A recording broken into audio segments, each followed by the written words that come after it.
बजे अखिए से बियर कहा करी ओकरा के नीउरे हियर रोजे पियत बजे अखिए से बियर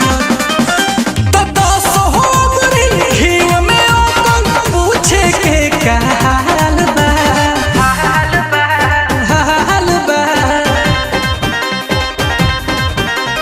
जेकरा भीरी महल बा ओकर रोजे नया साल बा जेकरा भीरी अपन महल बा ओकर रोजे नया साल बा जेकरा भीरी रे महल बा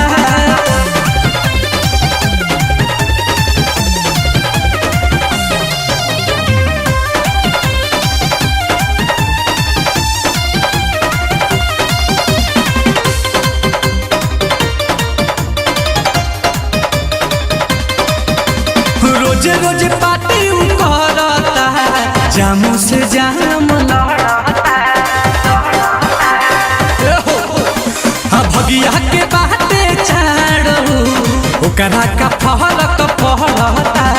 जब मन चाहे चुमा लेत बा काटत धके गाल बा गाल बा तो जेकरा रे भीरी महल बा ओकर रोजे नया साल बा जेकरा भीरी रे महल बा ओकर रोजे नया साल बा जेकरा भीरी महल बा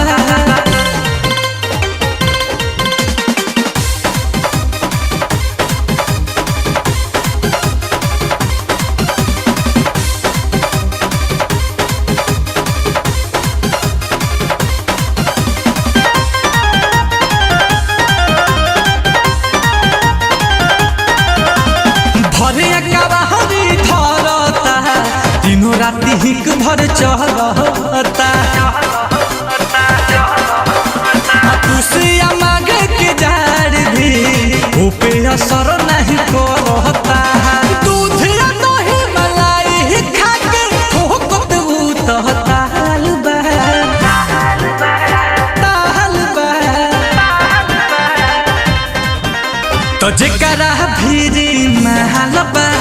ओकर रोजे नया साल बा तो जेकरा भीरी रे महल बा ओकर रोजे नया साल बा जेकरा भीरी महल बा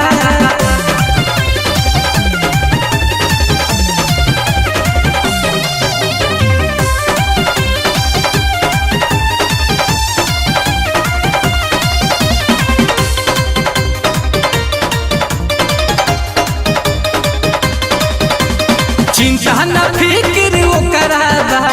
मस्ती में रहेला डूबल हो तो दुनिया से ओके का मतलब बा कामे पर रहेला टूटल हो नीलकमल नीरज के बातें अलग बा कहरत रोजे धमाल बा धमाल बा